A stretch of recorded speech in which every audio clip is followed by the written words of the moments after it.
Very good morning, respected Sonkar sir, Saxena sir, Kapoor sir, Malhotra sir, other senior faculty, and my dear colleagues.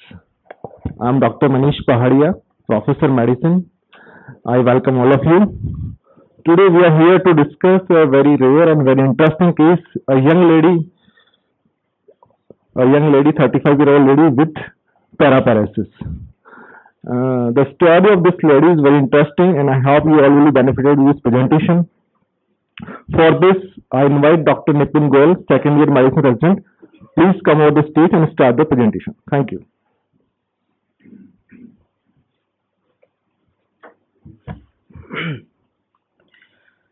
A very warm good morning to respective dignitaries, teachers, seniors, and dear colleagues. A 35-year-old Hindu female, married, homemaker, uneducated, resident of Sikar, presented to us with the chief complaints of weakness of both lower limbs from 2 days and fever with dry cough from 2 days. History of presenting illness. Patient was asymptomatic 2 days back when she developed weakness in both of her lower limbs, which was sudden in onset, rapidly progressive. Initially, she had difficulty in wearing and slippage of slippers. Over the next 12 hours, she had difficulty in standing up from squatting position and had to walk with the support of her attendants. Weakness was associated with mild muscular pain in both of her lower limbs. There were no aggravating or relieving factors of the weakness. Weakness of upper limb was conspicuously absent. Fever was undocumented, of 2 days duration, low grade, continuous in nature, and relieved on taking oral paracetamol. Cough was of 2 days duration with no diurnal variation. It was dry, present throughout the day, and there were no aggravating or relieving factors. She also complains of grittiness and irritation of eyes from 15 days and dryness of mouth from 15 days. Grittiness and irritation of eyes was painless, present throughout the day, increased with rubbing, relieved by washing with water, not associated with any redness, discharge, blurring of vision, or photosensitivity. There was no history of any trauma or wearing of contact lenses. She also developed dryness of mouth. She had to drink water to swallow food and used to take sips of water to keep her mouth moist. There were no oral ulcers. She had a negative history of headache, seizures, loss of consciousness, blurring of vision, tingling or numbness, diarrhea or shortness of breath, bony or radicular pain, urinary or fecal retention, palpitation, trauma. There was no history of chills or rigors, rashes, joint or muscular pain, digital discoloration, night sweats, vomiting, burning micturition. She had no history of sore throat, hemoptysis, wheeze, chest pain, hoarseness of voice, and drug intake. She had a past history of similar weakness, around 6 episodes in the last 7 years, requiring multiple hospital visits. Her first hospital visit was in February 2017. Weakness was associated with low-grade fever and cough of short duration. She was usually admitted in daycare, got symptomatic treatment, and was discharged home on OPD basis. There was no history of any medical comorbidities and no history of any surgery or blood transfusion. Family history is not significant. She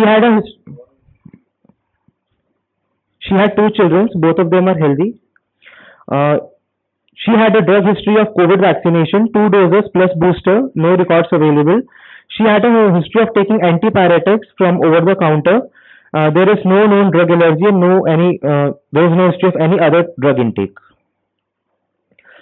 She is vegetarian by diet, taking 2 to 3 meals per day, having normal sleep cycle with normal bladder and bowel habit, non-smoker, non-alcoholic with no drug addiction.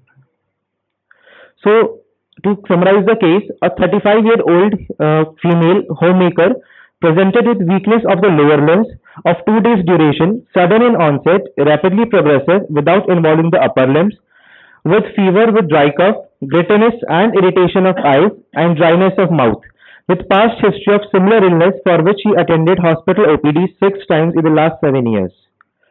So what could be the differential diagnosis?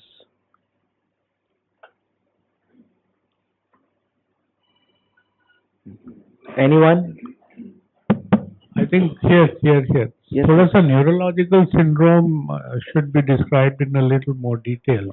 Sir, Like, was the weakness from below upwards, above downwards, more distal, more proximal? Was there any symptoms related to sensory involvement?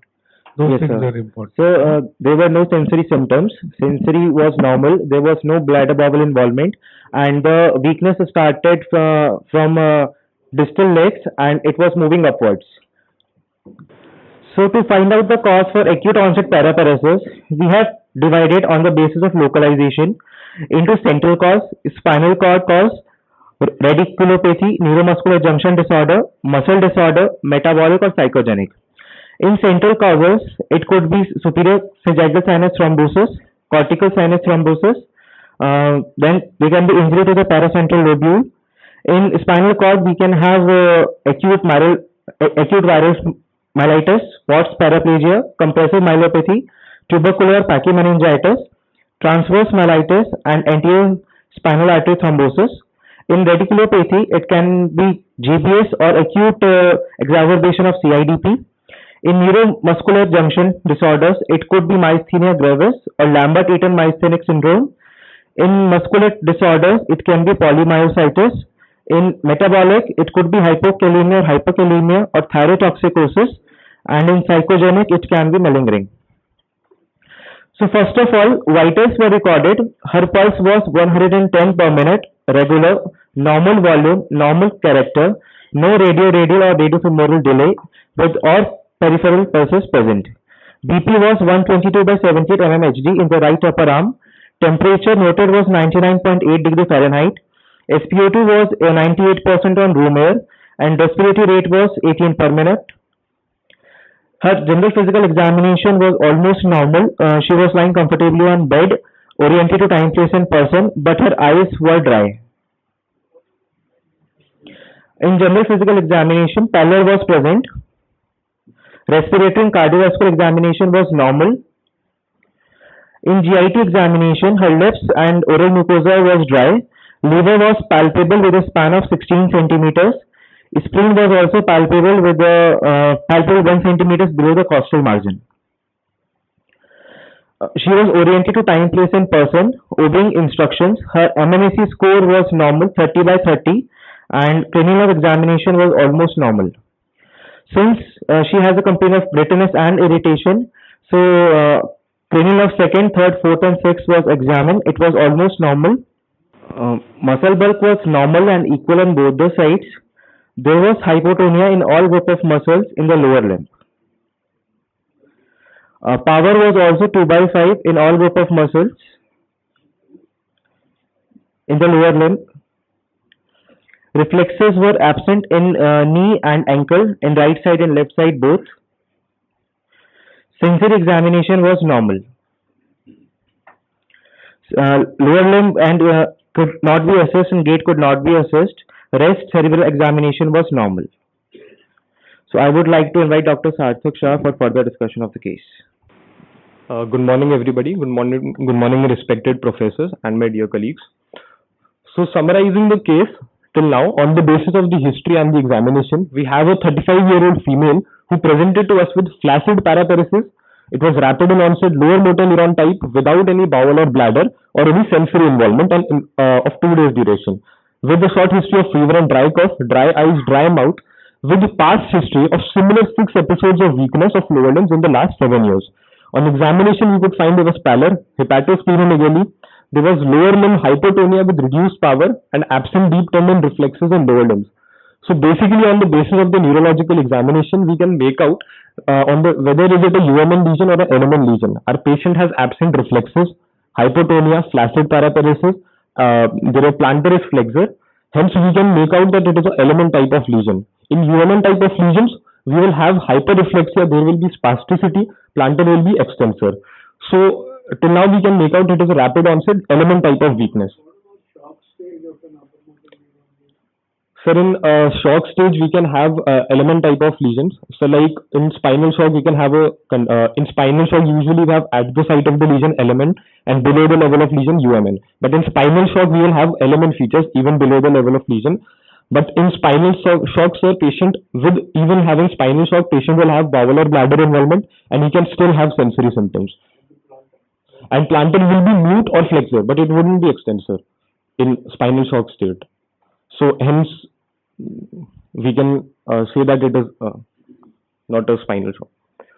So after summarizing, I would like to ask the audience on the basis of examination, now what do you think are the possibilities?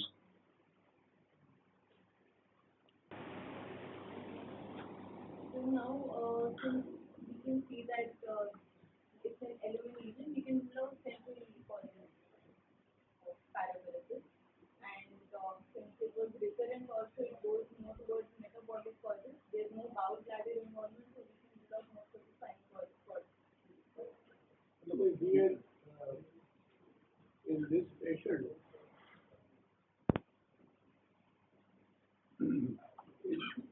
patient, the red flags are multi-system involvement, right? Patient has fever, patient has splenomegaly, patient has eye-related, mouth-related symptoms. Patient is a young female, and very, very importantly, there are multiple episodes like this. So, what will you think of when you try to correlate all these things? I will think more towards metabolic and autoimmune causes. So, okay, good.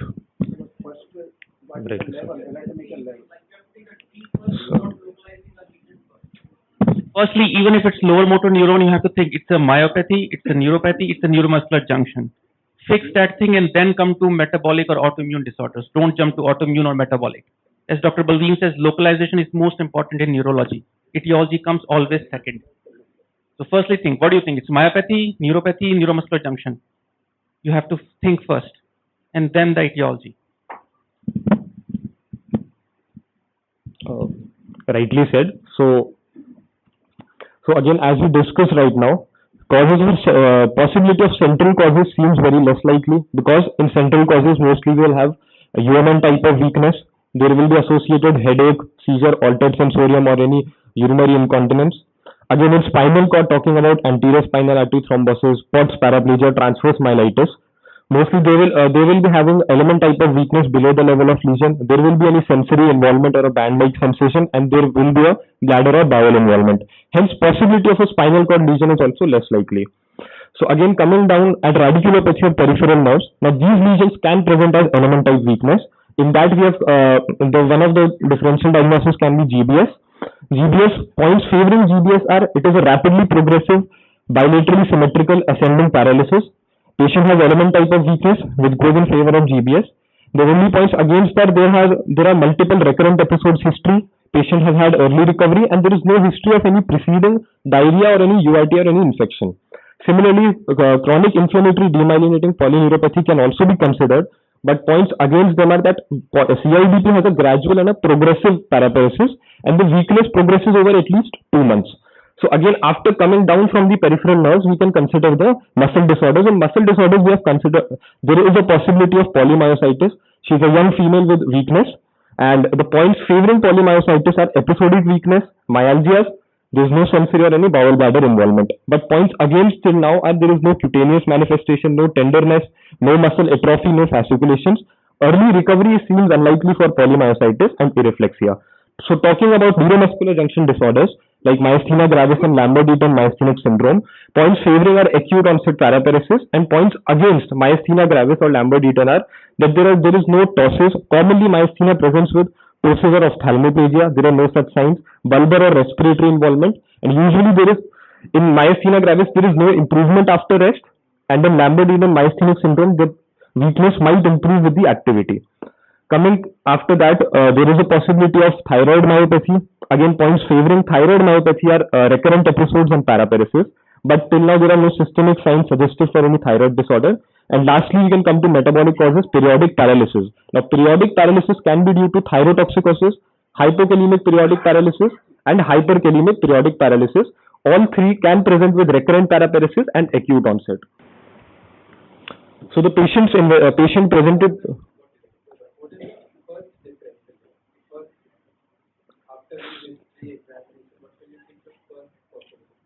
So first possibility would be of any radiculopathy or peripheral nerve. I would consider GBS as one of the first. Sir, either a pure motor variant or other than that, sir, metabolic cause can be a possibility because patient has had a recurrent episodes and acute onset paraparesis. So, you're right, sir.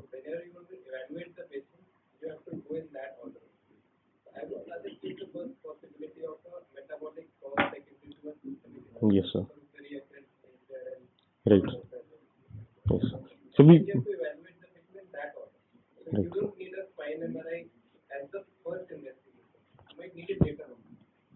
Right, sir. So we just wanted to show the anatomical localizations. That why we mentioned it in that order from top to bottom. Always good to go from first Most so, slightly right, differential in sir. the setting and then second one.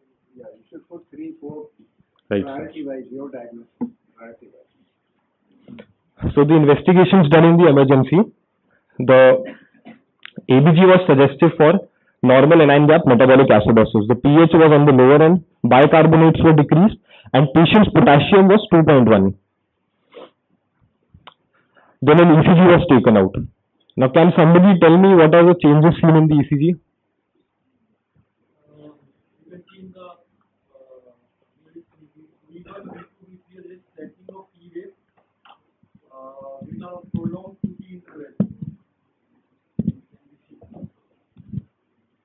Right. Correct. So after seeing the ECG, as rightly pointed out, there is flattening of T wave, inverted T waves. So these are the changes of hypokalemia which we commonly see. So T wave, flattening of T wave, inverted T waves. Along with that, there is prominent U wave, and there is also QT prolongation. So a normal QT is of 360 to 450 milliseconds. But in our patient, it was prolonged. It was around 520 milliseconds, and the corrected QT interval was also 580 milliseconds. So, in view of critical hypokalemia, one cycle of intravenous potassium supplementation was given through an infusion pump, and supportive management was started. Now, after a few hours, we noticed that in a span of next few hours, her weakness improved. Patient was stabilized to the ward. Patient was shifted to the ward after stabilization. Routine investigations and symptomatic management was started. A neurology opinion was taken, and nerve conduction study, MRI lumbar spine, and MRI brain was planned. After giving potassium, before the supplementation, the reflexes were absent. After supplementation, the reflexes were present. Her power also significantly improved in the lower limbs. From 2/5 in all group of muscles, it became 4/5. Investigations on day 1 showed us mild anemia, thrombocytopenia, ESR was raised. Serum potassium after supplementation was 3.7.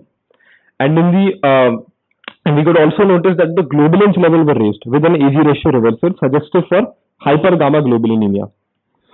Rest renal functions and thyroid profile was normal. So in the day 1 of evening, patient again developed weakness. Even after, so we send repeat electrolytes, and we noticed that patient again has hypokalemia. So again potassium supplementation was given, and oral supplementation of potassium chloride was started.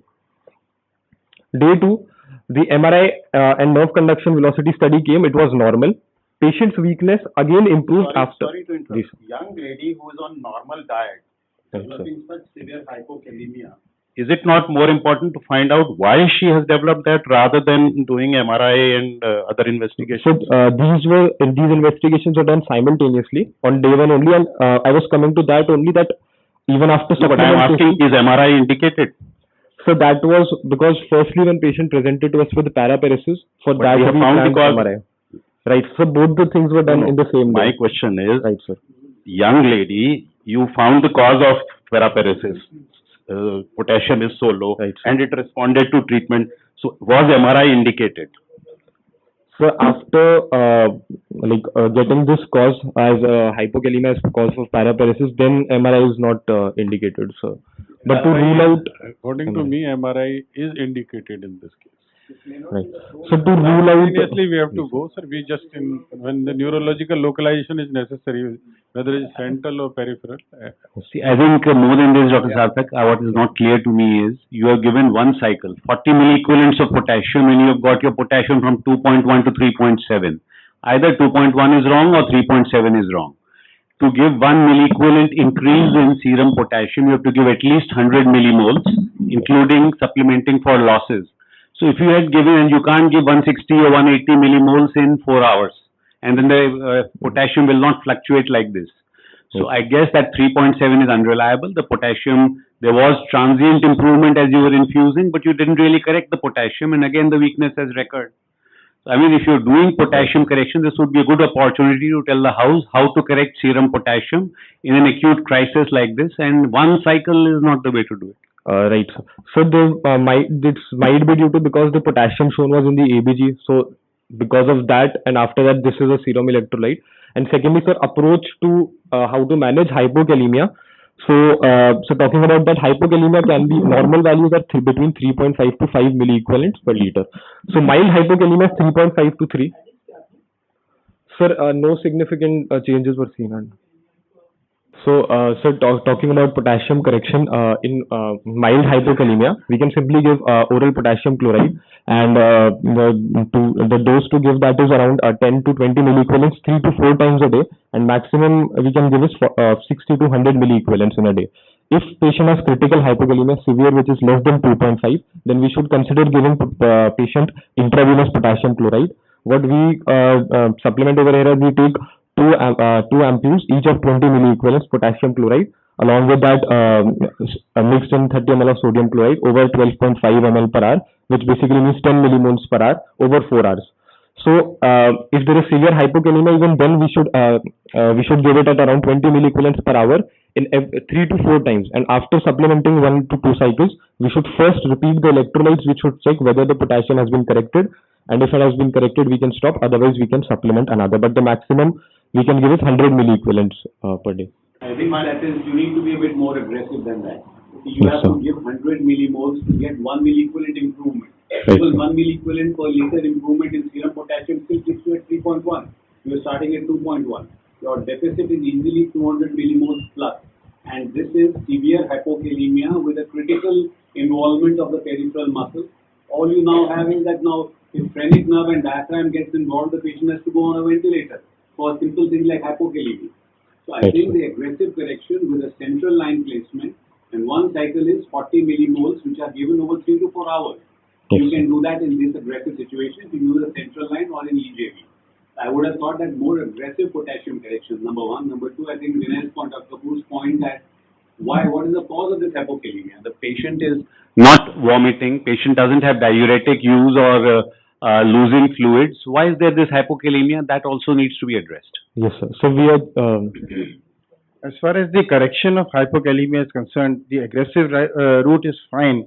But in our setting, even if it increases by say 5 ml or 4 ml, there is always a risk of some cardiac damage. So we are monitoring them in the, It's in the, yes, you are right, sir.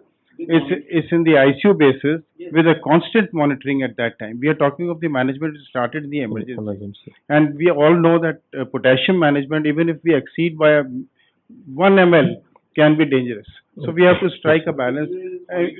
Yes, yes. Yes, but even in routine settings, even slight increase in the drop rate can be deleterious. So we have to look at the setting where the patient is being treated. And yes, you are right about the aggressive part. But potassium aggressive management, we have all seen in our experience, at times can be dangerous for the patients. Except it with proper monitoring. Yes. Yes, yes, that's right. So you can't give aggressive correction and do it in the ward and forget the patient for about 24 hours. Monitoring is needed. I think sir, what Dr. Saxena is saying is very right, because we do embryo reduction using the potassium chloride solution, injecting into the heart of the embryo. It is very dangerous, so cautious to be on the lower side and take a more time, gradual. This is what I feel. Isn't there a formula for calculating the potassium for correction? Yes, sir. There's You haven't mentioned that so far. right, sir.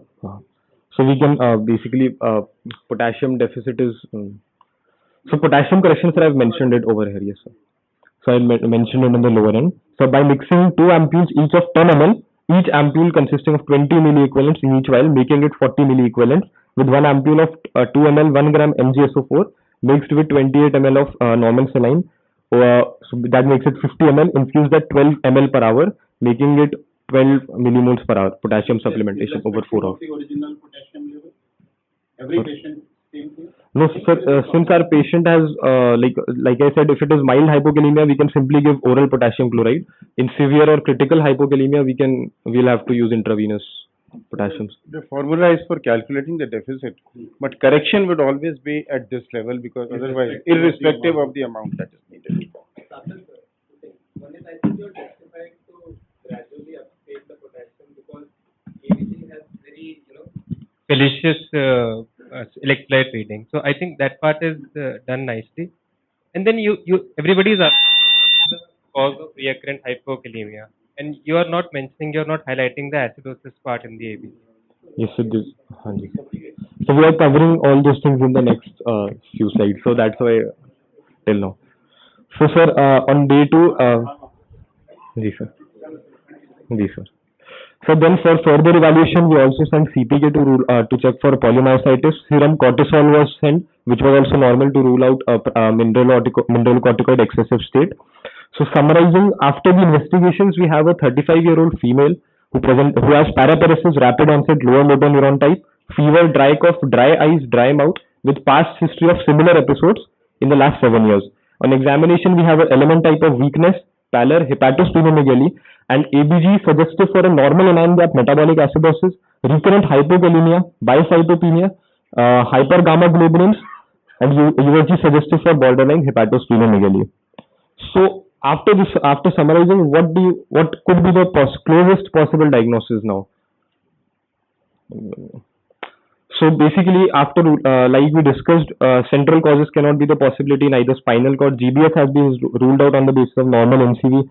CIDP similarly, so no symptoms suggestive for myasthenia gravis.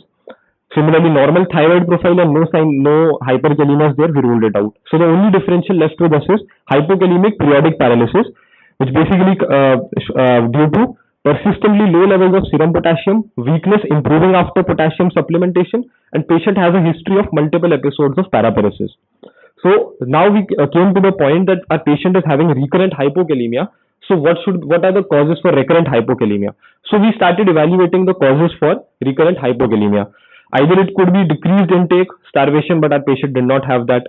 There could be GI losses, like patient could have diarrhea, GI loss, excessive sweating, perspiration, or burns, but patient has no such history. It could be due to redistribution on the cells.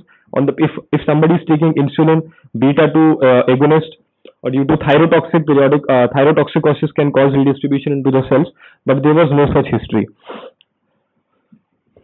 So coming to the renal losses, increased distal flow or increased sodium delivery by the use of any diuretic or osmotic diuresis, but our patient doesn't have any such history. Causes for increased excretion of potassium. It could be either due to mineralocorticoid excessive state, but we already ruled that out. And other than that, it could be either a proximal or distal renal tubular acidosis, diabetic ketoacidosis, or any channelopathy. So to further evaluate for the renal cause of hypokalemia, we took a nephrology opinion, and in view of dry eyes, we took an ophthalmology opinion. So I would like to call Dr. Rajat from the Department of Nephrology.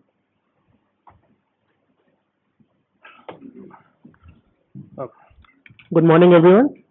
Thank you, Sarthak. Respected faculty and my colleagues. So I'll be discussing the part of evaluation of hypokalemia. So as it has been established that this case is of recurrent hypokalemia, and since it has a history of past 6 years, so most probably patient has a chronic hypokalemia. So how do we go about evaluating it? So this is a simple flowchart. How do we evaluate a case of hypokalemia? The first thing whether we should rule out it's a pseudo or redistribution. As Sarthak has already explained, redistribution occurs in case of drug history, like a patient is on insulin, beta adrenergics, that causes the shift of potassium from ECF to ICF. Then the second part, if there is no evidence of redistribution, we go for whether the potassium is lost from GI or renal. Now, history-wise, we can rule out GI in most of the cases, as it is simple history of recurrent vomiting, recurrent diarrhea, malabsorption syndromes. We can point out it's a GI cause. So we see and dehydration also. Otherwise, if history is not suggestive of a GI cause, then we think of a renal cause. It's the most like distal tubule in the nephron is the most sensitive part for potassium management. So ideally the first thing that we should measure is a urinary potassium. So normally urinary potassium will be less than 20 in case of a normal patient with a non-renal cause of potassium loss. So we should measure the, so in the evaluation chart it is always said to measure a 24-hour urinary potassium, but in clinical practice it is more difficult to measure that. So we do a spot urinary potassium test that is equally effective as a 24-hour. So if it's more than 20 millimole, so we should consider a renal cause. Now if you come into a flow chart, if we go, yes, it's a more than 20 millimole, then ideally we should next evaluate the BP of the patient. So in case of a hypertensive patient, like if the BP comes high, then we evaluate plasma, aldosterone and cortisol. These are two primary hormones that regulate the BP. So in case of a, like the first we go for a common cause. What we have seen in a normal condition in the medicine cases we can see. There is low aldosterone or normal, or there is a high cortisol. Then we have to think of Cushing syndrome that can be caused by secondary steroid abuse or anything, or the second cause is high aldosterone and there is a normal cortisol level, that is a primary hyperaldosteronism or secondary. These are two more common cases that we see in the medicine. The third one, that is low aldosterone with a normal cortisol level, it is a Liddle syndrome. Basically, Liddle syndrome is a activation of ENaC channels in proximal tubule that acts like the receptor is getting aldosterone, otherwise the body is not making it, is automatically getting activated and it is causing hypokalemia. If the BP of the patient is low, then we have to think of a Bartter or Gitelman syndrome. Now, how do we see in the evaluation of hypokalemia? Along this hypertension, we have to always look for ABG status of the patient, whether it is acidosis or alkalosis. As Liddle syndrome, Bartter syndrome and Gitelman syndrome, all these syndromes have a metabolic alkalosis in the ABG, not metabolic acidosis. And our patient, as we already established, it's a metabolic acidosis with a normal anion gap. Now, if we come to the second part, we have evaluated the BP, and in this case, it's a low BP. The second part, we have to take a proper drug history again. Is there any drugs such as diuretics, aminoglycoside, amphotericin? All these drugs affect the distal tubule of the renal, which causes a defect in potassium absorption. Second, the most common causes will be the renal tubular acidosis. And third is the hypomagnesemia. So it's a simple flowchart. The common causes that we should focus on evaluation is the RTA and aldosterone and cortisol levels. This will give us a maximum diagnosis in these cases. So the second important part, as we know, we have to know the ABG status of the patient. So in our case, we already established some metabolic acidosis, not alkalosis. So ruling out half the diagnosis from the chart. Now, in case of metabolic acidosis, the next part we should know is anion gap. The simple anion gap formula is sodium minus chloride minus bicarbonate, and a normal value will be 12 plus minus 2. In this case, the anion gap was 9. So that comes into a normal anion gap metabolic acidosis, and since the albumin of the patient was normal, there is no need for correction in this case. Now, what is the anion gap? Just the basic of anion gap. So anion gap, as we calculated, it's a sodium minus chloride minus bicarb. And the unmeasurable anion gap, there's mostly the negatively charged amino acids that we can't measure by lab. That is the anion gap. So there should be a equivalent of positive and negative ions. So this unmeasured part is the anion gap. Now there are two types of metabolic acidosis. There can be high anion gap or non-anion gap. So the high anion gap, this unmeasurable part of anion gap amino acid is increased. And the common causes for high anion gap metabolic acidosis is diabetic ketoacidosis, starvation ketoacidosis, alcohol intake, and these are the common cause that we can see. And in case of normal anion gap, in this the chloride part is increased and the bicarb and the non-measurable anion gaps are decreased. And the most common cause of normal anion gap metabolic acidosis is RTA. The other causes of non-anion gap can be surgeries like pancreatic fistulas, small intestine fistulas, urinary diversions. These can also cause non-anion gap metabolic acidosis. But in the case of medicine setting, most common will be a RTA. Now, the next step, we have to further, we want to further confirm whether it is a GI loss or a renal loss. We can use a urinary anion gap. That's the next step we can do to further confirm our diagnosis. So in case of just a brief about urinary anion gap, formula is basically urinary sodium plus potassium minus the chloride. It reflects the urinary bicarb and urinary ammonium balance. So in case of there is extrarenal bicarb loss like diarrhea or vomiting, so to balance it out, urinary ammonium ion production is increased. So in case of a GI loss, urinary ammonium ion increased, urinary bicarb will be normal, so the urinary anion gap will become negative. However, in case of renal losses, in case of proximal RTA, there is increased bicarbonate wasting. So there is increased bicarb, urinary bicarb. However, urinary ammonium ion remains the same. So there is a positive urinary anion gap. And in case of distal RTA, it mainly affects the secretion of the H plus ion. So there is again urinary bicarb will remain same. However, urinary hydrogen ion will decrease. So again there is a positive urinary anion gap. So this further confirms whether it is a GI loss or renal loss. So in this case, the urinary potassium was high, that is 36. Urinary sodium was 50 and urinary chloride was 62.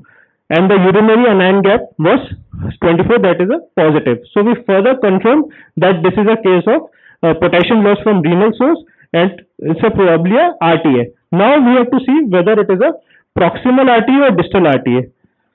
So there are three types of RTA that we see: type 1, type 2 and type 4. Now type 4 RTA is a hyperkalemic RTA. So we've already ruled out this is not a hyperkalemic RTA. Now we have to see whether it is a type 1 or type 2. Type 1 is distal RTA, type 2 is a proximal RTA. So these are very similar in sick, like serum potassium will be low in both, kidney functions will be near normal. Now the main differentiating point can be a urinary pH. As it is previously mentioned in this case, the patient has a urinary pH of 5.5. Usually in case of high acidemia, urinary pH might decrease as the renal will try to further excrete the potassium hydrogen ion. So in case of type 1 RTA, there is failure of acidification. That is the primary pathology in this. So even if you increase the acidic load in the body, urinary pH won't go down below 5.3. So there is a separate test for that, urinary acidification test, usually not done. There are two types of tests in that. You can give ammonium chloride tablets or you can give furosemide or plus fluorocortisone test. So that is usually not done. In this test, after this test, if the urinary pH doesn't go down below 5.3, then it's a type 1 RTA. In type 2 RTA, urinary pH will decrease in acidosis. Now serum bicarbonate level is a variable in both. Usually there is more acidosis in type 1 RTA. Urinary citrate, that is an important clue we can see. So usually urine citrate test is not done, but in case of urine citrate is low, it leads to nephrocalcinosis or nephrolithiasis. Since citrate is a potent urinary citrate, basically prevents stone formation. So in this case, type 1 RTA, the urine citrate is low, leading to more further stone formation in the renal calyx, and in this case the patient had a left nephrolithiasis. So again this is indicative that is a this patient has a type 1 RTA. And the Fanconi syndrome, basically Fanconi syndrome dictates it's a proximal RTA defect, and proximal RTA defects have multiple findings in urinary findings that can be glycosuria, phosphaturia and other protein loss. Since this patient had urine routine as a normal, there was no glycosuria, no proteinuria, again we rule out that's a type 2 RTA. So this means all of this, it is strongly indicates that it's a type 1 distal RTA, normal anion gap, metabolic acidosis in this patient. I would like to invite Dr. Ayush for further. The patient was referred to us from Department of Medicine for complaint of grittiness and irritation in both eyes since 15 days. The symptoms had no associated pain. They were present throughout the day. They increased with rubbing. They were relieved by washing with water. They were not associated with any redness, blurring of vision or photosensitivity. There was no history of any trauma, foreign body or contact lens wear. We performed a suite of ophthalmological examinations on the patient. The conjunctiva showed mucus discharge in both the eyes. The pupils were round, regular and reactive. The visual acuity of the patient was 6/9 in both eyes. The intraocular pressure was 16 millimeters of Hg in both eyes, which is normal. The extraocular movements were normal in all directions of gaze. The slit lamp examination demonstrated superficial punctate keratitis in both eyes. The anterior chamber was of normal depth and there were no cells of flare present. So here we have a zoomed in image of the cornea taken via the slit lamp. showing diffuse intraepithelial grayish-white opacities, which were indicative of superficial punctate keratitis. The fundus findings were normal in the patient. So, based on the patient's symptoms and findings, they were indicative of a dry eye ocular surface disorder. So we decided to proceed with diagnostic tests for dry eyes. Dry eyes is basically classified into two types, which is aqueous deficient and evaporative. Aqueous deficient, we use the Schirmer's test. For evaporative, we use the tear film breakup time, TBUT test. Before proceeding to the diagnostic tests, I would like to give a brief overview about the tear film and its layers. The tear film is composed of three main layers.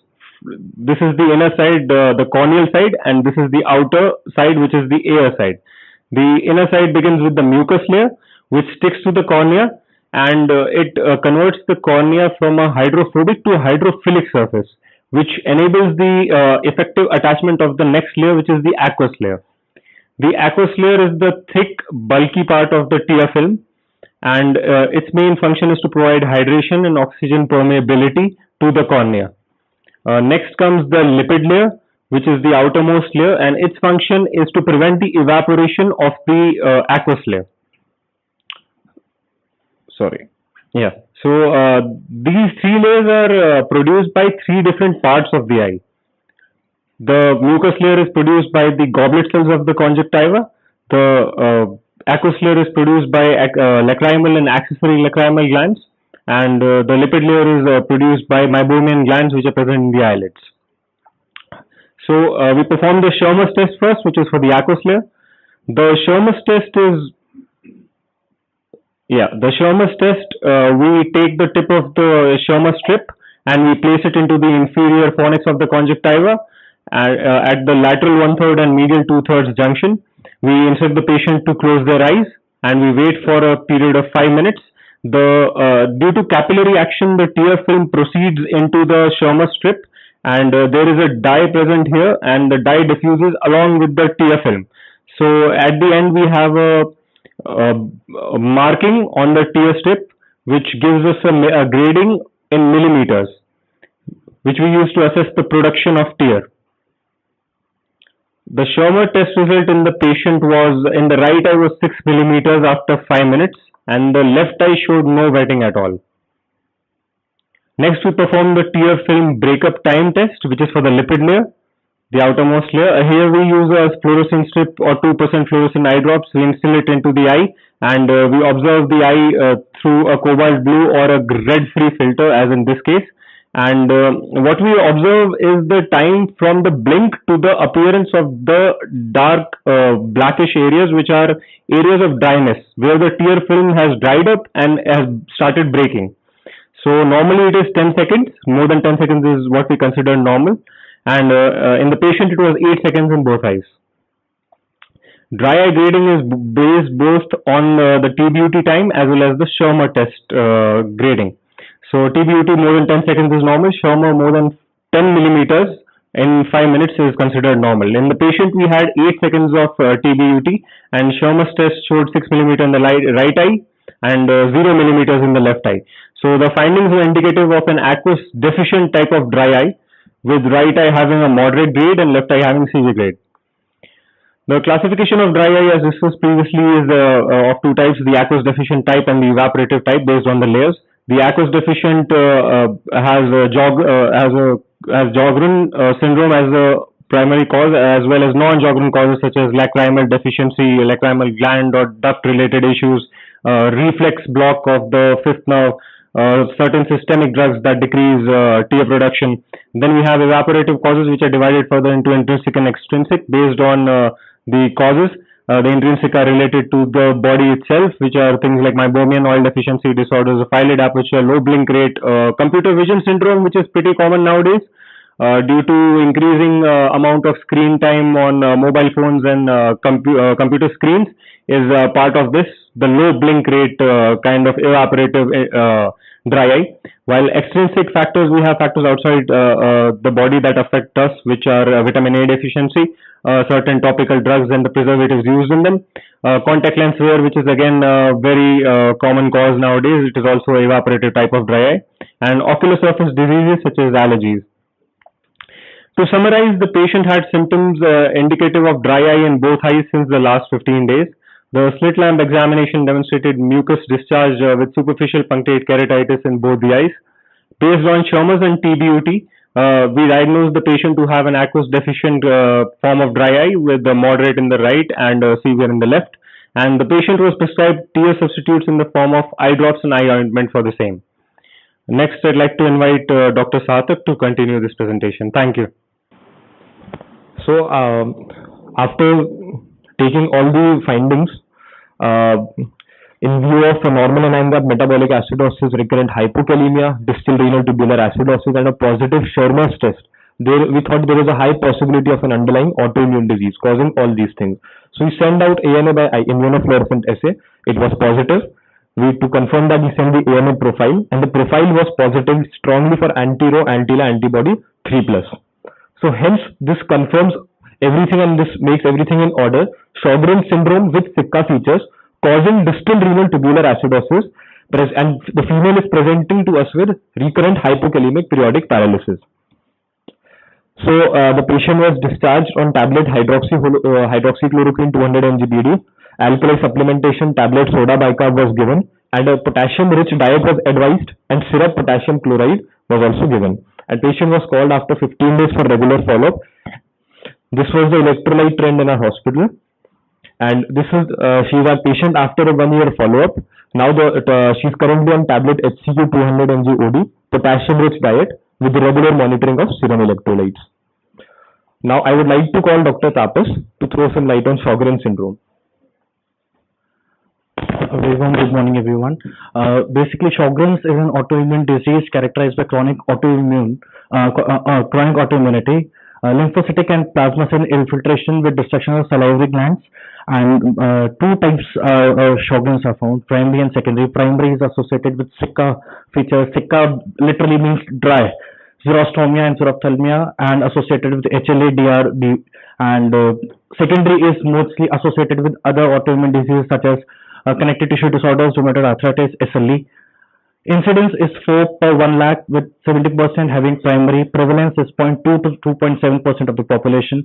Female to male preponderance is 10:1, with peak incidence in 4th and 5th decade. Amongst the clinical features, the constitutional symptoms include fever, fatigue, dry cough, white sweat, pain, and the glandular involvement includes dry eye, dry mouth, dry skin, dry vagina, and extraglandular includes arthralgia, kidney, glomerulonephritis, renal tubular acidosis, small vessel vasculitis, peripheral neuropathies, and lung involvement.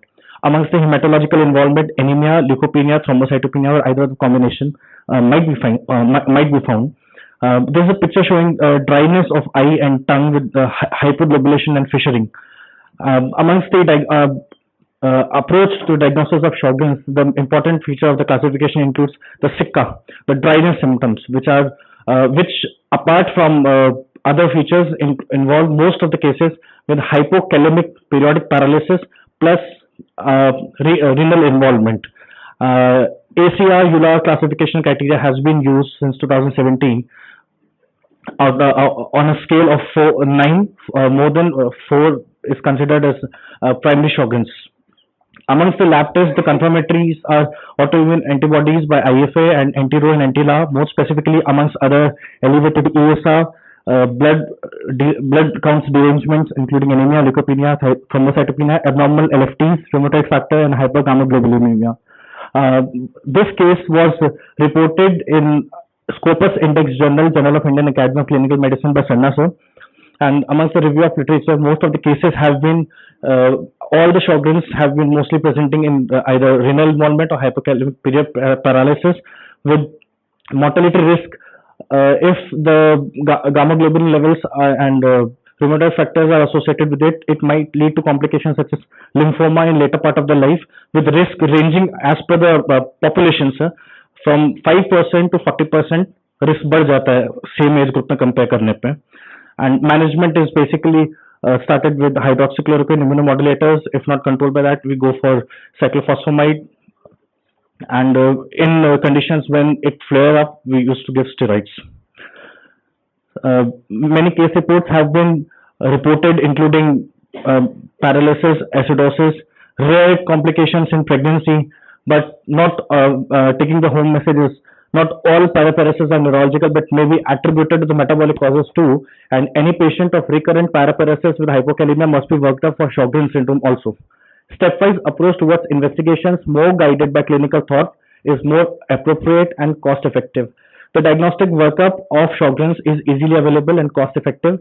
At the end, we could relieve the patient of an illness she had been suffering for years with simple potassium supplementation. And as it is said that whenever in doubt, we should take help. Thanks to our Emeritus Chairperson, sir, Chairman, sir, Chancellor, sir, Vice Chancellor, sir, Pro Vice Chancellor, sir, Principal and Controller, Medical Superintendent, sir, MGUMST Management, CCR Review Committee, Department of Rheumatology, Nephrology, Ophthalmology, Nursing Staff, and most important, the patient and his family.